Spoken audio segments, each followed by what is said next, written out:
You've got it wrong. You've got the wrong Well, place. hi there, Megan. Hey, how's it going? It's going really well. I wanted to sort of talk to you about this game, Her Story, that we're looking at right here. It is a interactive narrative experience where you are playing as a character, a person in a police station who's looking over these tapes of a woman talking about her husband's murder 20 years ago. And that is pretty much the whole game. You enter search terms and you watch videos and you try to figure out sort of what happened to her and what happened with the crime and what happened in general. Yeah, it's basically like a listening simulator, but it's honestly, and I know that we're only halfway through the year, but if I had to pick, like, this is my favorite game of 2015 so far. Yeah, I think it's fantastic and really unique, and I think a criticism that people have been talking about, or potential criticism people have been talking about, is that, oh, this is like a movie. It's not really like a game, because all you're doing is sort of watching these videos, but I actually think it stimulates the idea of being a detective or being someone who's trying to figure out or piece together things that have happened really well, because the central mechanic in the game is actually figuring things out, listening, sort of looking for keywords that she's talking about, and then searching for those keywords. And that's the only way you actually go forward in the game, is by paying attention and sort of, putting in those keywords. Like right here, I'm putting in Simon because that's the name of the husband, and, got a whole bunch of videos for Simon. So obviously that was like a good thing to search. So now I'm going to watch all these videos about her talking about Simon Smith, the mysterious Simon Smith. Yeah, I love this game because, I mean, it is just a kind of puzzle game that we've never seen before, right? Yeah. So you have to get kind of clever, I think, with the way you search for things, because when I first started playing this game, like, I absolutely tried to cheat. Like, I would think of, like, what is a general word you would, like, and that's something you say a lot in general speech, and so I'd search that, and it'd give me, like, 60 results. Yeah. But the thing is, you can only do up to 5. I think Yes, there is yeah. a point later where you can extend that, but it still isn't enough to really, like, cheat the system. But I really like that, because I'd be watching clips and I would run out of, like, obvious things like, oh, she said this name, I'll search this name, or oh, she said this location, whatever. Yeah. So, like, at one point, for example, there's a part where she's tapping on the desk, and so Yeah. I was like, what is she doing? That's so weird. And so I typed in tapping and got results back. So I like that you have to not only, like, listen to what she's saying, but really observe what she's doing and how she's acting, if there's, like, anything weird about the way she looks that day, and you have to, like, use that to figure out more and to uncover more clips. Like, I love that. Yeah, it's so cool how this game rewards your curiosity, I think. Like, and it really rewards your just observational skill. Absolutely like that. There's a point where there's sort of a little twist, and we definitely won't talk about any spoilers. This is the most spoiler-free way that we can talk about this game. I only am sort of using the very first few search results that I think people typically do in this game, just sort of like murder and the name of the guy. Like, that's the premise of the game, so I figured that was pretty safe territory to kind of show us, to show off here. But there's a moment where she spills coffee on herself, and sort of later on in the video, as you piece things together, she's changed her clothes, and that has certain meaning. So, like, really tiny little things absolutely means so much to this story and to so much to what's going on here. Now, I played it for, I think 3.5 hours or so. So I sort of was very proud of myself for kind of figuring out what was going on, even though it's debatable that I figured out what was going on by completely okay means. Like, I definitely cheated a little bit myself. But I don't know.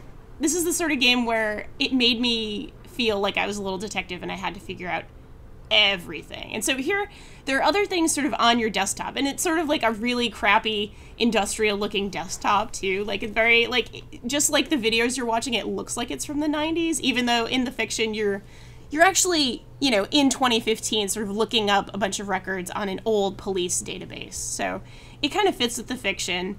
And, there's sort of, the README is actually important in this game, and it'll actually kind of tell you how to play the game, which I think is cute. Like, nobody reads a README, but it's actually good to read it. And you can sort of put clips in your current session and things like that. Like, you can save certain videos that you think are particularly important. Like, I definitely saved that tapping video and sort of other things.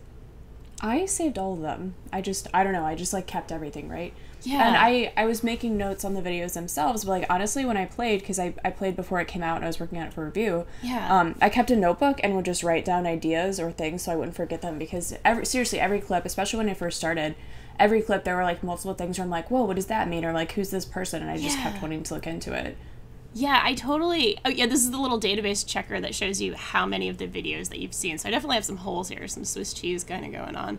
And there's this other thing in the rubbish bin. There's this, like, weird little thing that's, like, hack.info. There might be some Easter eggs in here. I don't even know yet.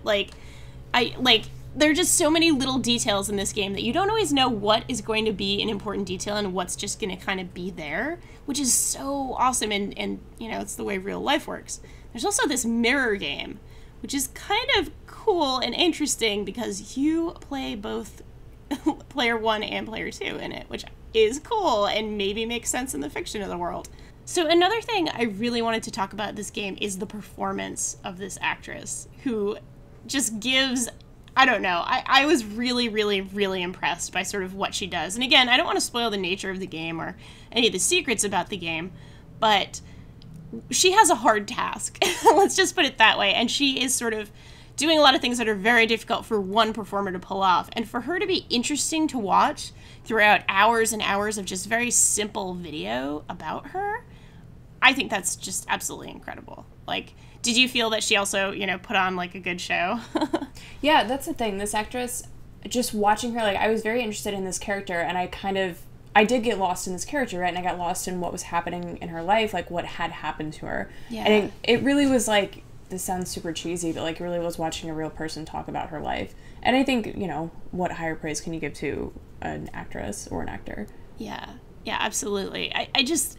What they pulled off, what this team pulled off with just really, really simple resources, you know, basically like crappy video, which I'm sure it was actually...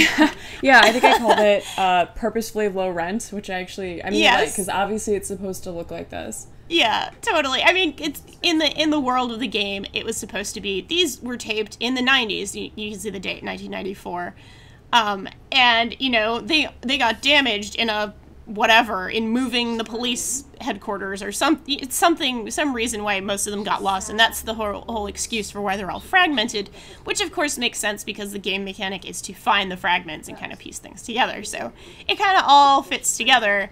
And I'm sure the video was all nice when they actually filmed it and they just put a bunch of filters and a bunch of crap all over it, which totally makes sense, but just the amount that they did with the smallest amount of resources really impressed me. And of course that all falls on the writing and the performance to pull that off. You know, if you make something really simple, you have to be damn sure that all those pieces fit together beautifully. And I think they did that really well, and they really pulled it off.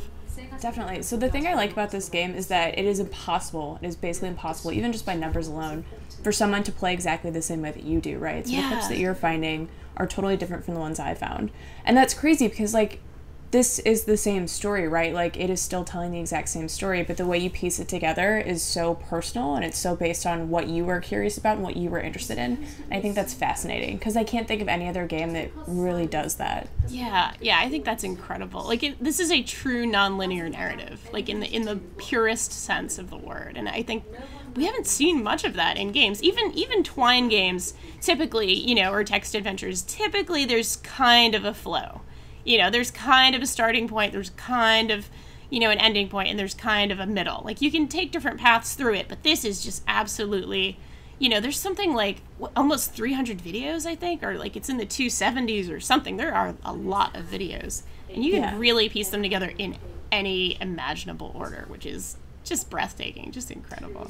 Yeah, and it's interesting too because, I mean, the game, it has an ending in the sense, like, yeah, like there's a point where you can get to an end and like credits roll and okay, you're done, right? Yeah.